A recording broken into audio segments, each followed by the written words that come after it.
Sumainyo ang Panginoon. At sumayo rin. Ang mabuting balita ng Panginoon ayon kay San Mateo. Papuri sa iyo, Panginoon. Noong panahong iyon, iniwan ni Jesus ang mga tao at pumasok sa bahay. Lumapit ang kanyang mga alagad at sinabi sa kanya, "Ipaliwanag po ninyo sa amin ang talinghaga tungkol sa masasamang damo sa bukid." Ito ang tugon ni Jesus. Ang anak ng tao ang naghahasik ng mabuting binhi. Ang bukid ay ang sanlibutan. Ang mga taong pinaghaharian ng Diyos ang mabuting binhi, at ang mga taong pinaghaharian ng Diablo ang masasamang damo. Ang kaaway na naghasik ng mga iyon ay walang iba kundi ang Diablo. Ang pag-aani ay ang katapusan ng daigdig, at ang mga anghel ang tagapag-ani. Kung paanong iniipon ang mga damo at sinusunog, gayon din ang mangyayari sa katapusan ng daigdig. Susuguin ng anak ng tao ang kanyang mga anghel at iipunin nila mula sa kanyang pinaghaharian ang lahat ng nagiging sanhi ng pagkakasala at ang lahat ng gumagawa ng masama, at ihahagis sa maningas sa pugon. Dooy mananangis sila at magngangalit ang kanilang ngipin. At magliliwanag na parang araw ang mga matuwid sa kaharian ng kanilang Ama. Ang may pandinig ay makinig. Ang mabuting balita ng Panginoon. Pinupuri ka namin, Panginoong Hesukristo. Isang magandang umaga po sa inyong lahat. Ngayon po ay Martes ng 17 linggo sa karaniwang panahon. Sa dulong bahagi ay sinabi sa ating ebanghelyo, ang may pandinig ay makinig. Kasi useless o mababaliwala din. Minsan kahit anong ganda ng sabihin, kahit anong ganda ng ipahayag, kung tatakpan din naman natin ang ating mga tenga o mas pipiliin nating wag pakinggan, baliwala.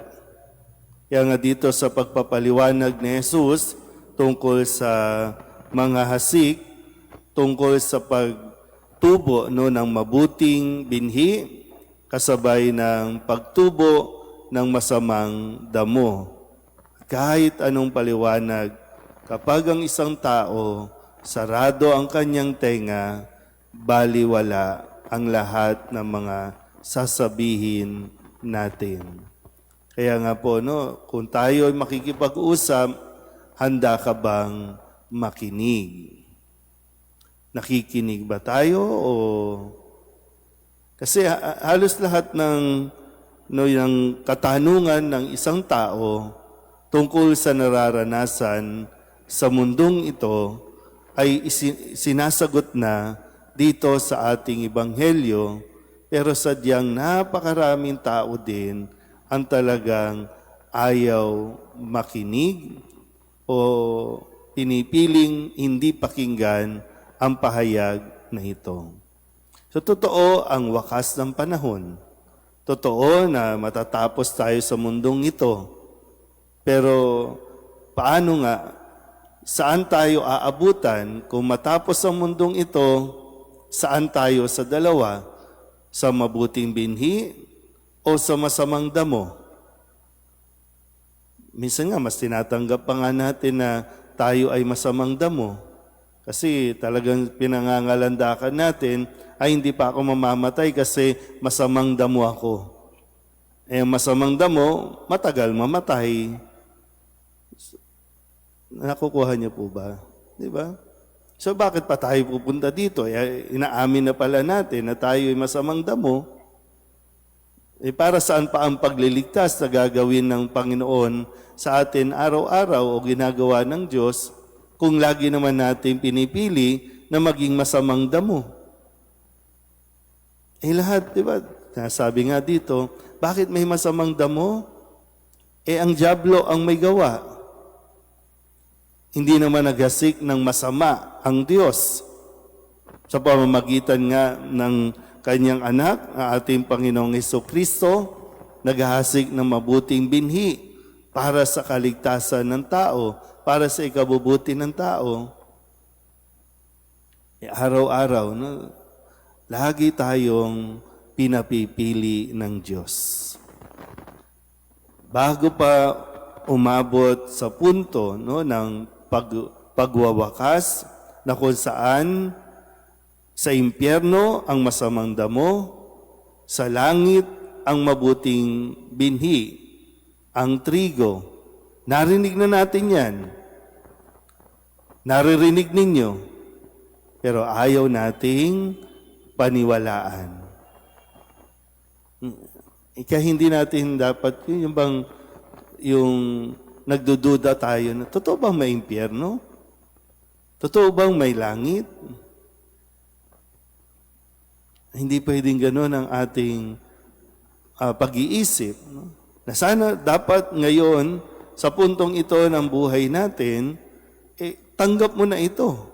Pananampalataya natin ito At hindi ito ibinibigay para takutin tayo. Ibinibigay ito para paalalahanan lamang tayo. Sa bawat araw, kailangan natin at dapat nating piliin maging mabuti kaysa ang maging masamang damo. Pero alam na natin, pag pinili natin maging masamang damo, i-ready mo na yung pag-welcome sa impyerno. Kasi doon lang talaga tayo dadalin. Pero muli, no, mayroong awa at abag ang Diyos. Kung sakali, no, na tayo po ay matauhan, handang-handa naman tayong tanggapin ng Diyos. Dahil sa simula't simula pa, tayo ay nilikha ng Diyos na mabuti. Yun yung paniwalaan mo. Mabuti ka. Kahit maraming tao ang magsasabi o nagsasabi sa iyong masama ka, pero mas paniwalaan mo ang sinasabi ng Diyos. Mabuti tayo. Amen?